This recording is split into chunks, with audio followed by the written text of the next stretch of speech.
अस्सलामुअलैकुम, मेरा नाम सैयद मोहम्मद चैनल पर बहुत बहुत खुश आमदेद स्वागत है। जो नए वचनों को ज़रूर सब्सक्राइब कर लें, वीडियो को लाइक एंड शेयर ज़रूर करें। बिहार के मुस्लिमों को बड़ा तोहफ़ा मिलेगा विधानसभा चुनाव से पहले। क्या है अपडेट, मैं आपको इस वीडियो में आज पूरी की पूरी जानकारी दूंगा और बताऊंगा कि नीतीश कुमार साहब किस तरीके से आप लोगों को धोखा पे धोखा दे रही हैं और क्या आपको तोहफ़ा देने वाले हैं, मैं आपको इस वीडियो में बताऊंगा।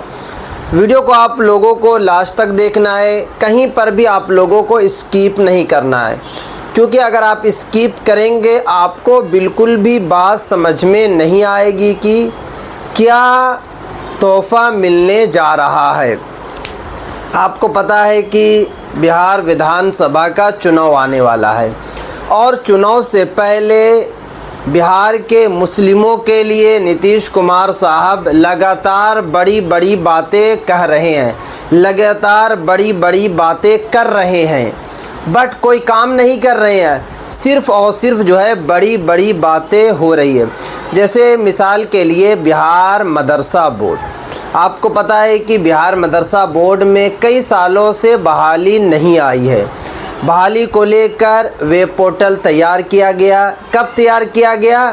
बिहार विधानसभा चुनाव से पहले, यानी कि लास्ट मंथ जो है एक वेब पोर्टल को तैयार किया गया। उसके कुछ दिनों के बाद लगभग जो है 6 से 7 दिनों के बाद जिलावार लिस्ट को भी अपडेट कर दिया गया और बताया गया कि जो है लगभग इतनी सीटों पर जो है बहाली होगी। बिहार के मुस्लिमों को काफ़ी ज़्यादा खुशी हुई। बिहार के मुस्लिम जो है काफ़ी ज़्यादा खुश हुए, क्योंकि उनको लगा कि शायद अब बहाली आ जाएगी, बट बहाली आपकी नहीं आई। यानी कि तोहफ़ा आपको मिलने वाला था, बट आपको तोहफ़ा नहीं मिला। उसके बाद अभी कुछ दिन पहले बिहार मदरसा बोर्ड का 100 साल पूरा हुआ, जिसमें नीतीश कुमार साहब को भी दावत दी गई, उनको भी इनवाइट किया गया। नीतीश कुमार साहब भी पहुँचे। जैसे स्टेज पर पहुँचे उसके बाद मुस्लिम समाज के लोगों ने तोड़ फोड़ शुरू कर दिया, बट नीतीश कुमार साहब ने स्पीच देना शुरू कर दिया और उन्होंने स्पीच में क्या कहा कि अगर मुस्लिमों को थोड़ी भी दिक्कत होगी, सबसे पहले मुस्लिमों का काम होगा। यानी कि साफ साफ यही नीतीश कुमार साहब ने कहा। अगर आपने वो वाली स्पीच नहीं सुना है तो आप लोग जो है स्पीच सुन सकते हैं, या फिर आप लोग जो है सोशल मीडिया के ज़रिए देख भी सकते हैं। साफ साफ उन्होंने यही कहा कि अगर अभी तक मुस्लिम समाज के लोग थोड़ा भी परेशान हैं तो उनको सबसे पहले ध्यान दिया जाएगा। आप बिहार के मुस्लिमों की हालत देख लीजिए। मुझे कहने की ज़रूरत नहीं है, मुझे बोलने की ज़रूरत नहीं है, बट आप खुद जाकर जो है मुस्लिमों की हालत देख सकते हैं। मुस्लिमों से हालत आप जान सकते हैं क्या हालत है। बद से बदतर होती जा रही है, क्योंकि सरकार का ध्यान नहीं है। मुस्लिम समाज के लोग जो है परेशान हैं। सही स्कूल नहीं है बिहार में, सही यूनिवर्सिटीज़ नहीं है बिहार में, सही पढ़ाई का स्ट्रक्चर नहीं है बिहार में। अगर सरकारी स्कूल की अगर मैं बात करूं तो सरकारी स्कूलों में हो क्या रहा, शिक्षकों की नियुक्ति पे नियुक्ति हो रही है। TRE 1 आई, TRE 2 आई, TRE 3.0 और आपको पता है कि TRE 4.0 भी वैकेंसी आने वाली है, क्योंकि नोटिफिकेशन भी आ चुका है। और नीतीश कुमार साहब का कहना है कि उर्दू की ज़्यादा तादाद पर जो है TRE 4.0 में वैकेंसी निकाली जाएगी। क्यों नीतीश कुमार साहब ने यह बातें कही है कि TRE 4.0 में उर्दू की ज़्यादा वैकेंसी निकाली जाएगी? क्योंकि मुस्लिम समाज के लोगों का वोट चाहिए और कुछ नहीं चाहिए। बट मैं आपको बता देता हूँ कि सिर्फ़ और सिर्फ जो है बड़ी बड़ी बातें हैं। जब TRE 4.0 वैकेंसी आएगी, जब आप फॉर्म भरेंगे, फॉर्म के बाद जब रिज़ल्ट आएगा तो आप देखेंगे कि सबसे कम उर्दू की वैकेंसी रहेगी। TRE 3.0 में क्या हुआ?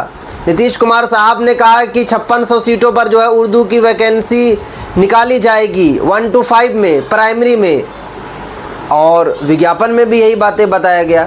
बट कितनी वैकेंसी पर रिज़ल्ट आया? 3300 वैकेंसी पर रिज़ल्ट आया। उसके बाद अभी सहायक उर्दू अनुवादक का देख लीजिए कि 2 महीना पहले एक नोटिफिकेशन आया और नोटिफिकेशन के ज़रिए ये बताया गया कि सहायक उर्दू अनुवादक की वैकेंसी आने वाली है। 3300 पदों पर जो है सहायक उर्दू अनुवादक की वैकेंसी आएगी। पूरे बिहार के जितने भी मुस्लिम समाज के लोग थे नोट्स पे नोट्स खरीदना शुरू कर दिए, बुक्स पे बुक्स खरीदना शुरू कर दिए, मेहनत करना शुरू कर दिए और अभी भी मेहनत कर रहे हैं। बट कहाँ वैकेंसी आई? आप खुद बताएं। आप लोग कमेंट्स करके अपनी राय ज़रूर रखें कि वैकेंसी आई सहायक उर्दू अनुवादक की। सिर्फ़ और सिर्फ बोलने से नहीं होता है, करना पड़ता है। नीतीश कुमार साहब ने तो ये बातें ज़रूर कही है कि मुस्लिम समाज के लोगों को कुछ परेशानी नहीं होगी। अगर परेशानी होगी तो सबसे पहले मुझे याद करें, 2005 से पहले मुस्लिमों की हालत बहुत बुरी थी। तो मैं नीतीश कुमार साहब से सवाल पूछना चाहता हूँ, तो क्या 2005 से पहले मुस्लिम समाज के लोग खाते नहीं थे, अच्छे तरीके से रहते नहीं थे, पढ़ाई नहीं करते थे? उस वक्त पढ़ाई का जो है डंका कम था। पढ़ाई उस वक्त लोग कम क्या करते थे, तो मुस्लिम समाज के लोग भी कम क्या करते थे। ये आप मत बोलिए कि मुस्लिम समाज के लोग 2005 से पहले बहुत बुरी हालत में थे, उनके पास घर नहीं था। घर तो किसी के पास नहीं था 2005 से पहले, झोपड़ी का सभी के पास रहता था। अभी पक्का का हो गया, आने वाले वक्त में हो सकता है कुछ और का घर हो जाए। तो इस तरीके की बातें कहना ये सरासर गलत है। हाँ, आप काम करवाइए, मुस्लिम समाज के लोगों को काम करके दीजिए, मुस्लिम समाज के लोग खुश होंगे। बट बातें करना, ये कहना, वो कहना, हमने ये कर दिया, वो कर दिया, बट मुझे तो नहीं दिख रहा। मैं भी पिछले जो है 2 साल से मीडिया के थ्रू काम कर रहा हूँ। मैं भी बिहार वासियों का कवर कर रहा हूँ, मैं भी बिहार वासियों का रुझान ले रहा हूँ, मैं भी बिहार वासियों से बात कर रहा हूँ। कहाँ मुझे लग रहा? मैं तो पूरे दिन जो है इसी पर रिसर्च करता रहता हूँ कि कौन से लोग कितना खुश हैं, कौन से लोग परेशान हैं। बट मुझे ज़्यादा तो मुस्लिम समाज के लोग लग रहे हैं, क्योंकि मैं देख रहा हूँ, मैं रिसर्च कर रहा हूँ, मैं बात कर रहा हूँ, बट काम कुछ नहीं हो रहा। तो तोहफ़ा के नाम पे धोखा है और कुछ नहीं है कि मुस्लिम समाज के लोगों को बड़ा तोहफ़ा मिलेगा। ये नीतीश कुमार साहब ने साफ साफ कहा स्टेज पर कि बड़ा तोहफ़ा मिलेगा, बट तोहफ़ा बताइए। पेंशन वाला मामला, पेंशन में तो सभी को मिला। 400 रुपये पहले मिलता था, नीतीश कुमार साहब ने 1100 रुपया करवा दिया। इसी तरीके से महिला रोजगार शुरू हुआ, 10,000 रुपया मिलेगा, सभी को मिल रहा। सिर्फ तो नीतीश कुमार साहब को तो नहीं मिल रहा ने, सभी को मिल रहा। सॉरी, मुस्लिम समाज के लोगों को तो नहीं मिल रहा ने, सभी को मिल रहा। तो ये बातें कहना कि मुस्लिम समाज को तोहफ़ा मिलेगा, ये मिलेगा, वो मिलेगा, अगर मिलता तो सबसे पहले मदारिस के असातिज़ा किराम का काम होता, मदारिस के स्टूडेंट का काम होता, बिहार के मुस्लिम समाज के लोगों का काम होता। बट काम किसी का नहीं हो रहा। तो ये थी आज की काफ़ी इंपॉर्टेंट वीडियो। मैंने आपको सोचा कि बता दूं, आपको थोड़ा जागरूक कर दूं कि असल में चल क्या रहा।